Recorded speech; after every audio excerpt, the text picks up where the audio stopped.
Hello, this is Mrs. Stump, and I'm going to be explaining your reading assignment for today.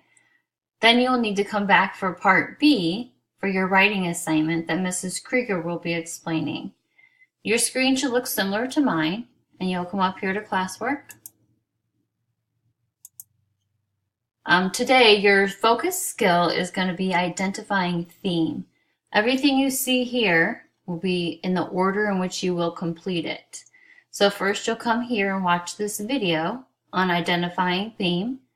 You will open it up and there's the video, and then there is a question here you will need to complete.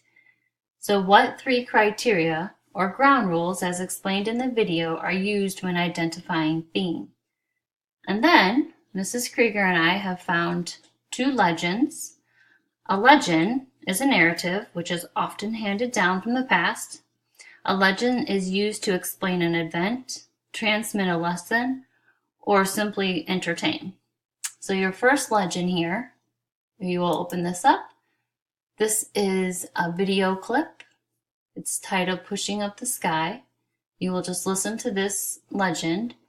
The second one, Why the Sky is Far Away, you will click on the link. This is a PDF. You will read this legend, and then after you have read through this story, you'll come to this assignment, and in Google Forms you will open this up and you'll have 4 questions to complete on identifying theme. So I'll ask you what the theme of the legend is, what answer supports your answer, and then another question. Make sure you turn this assignment in right here, and then you will come back for Part B. Thank you.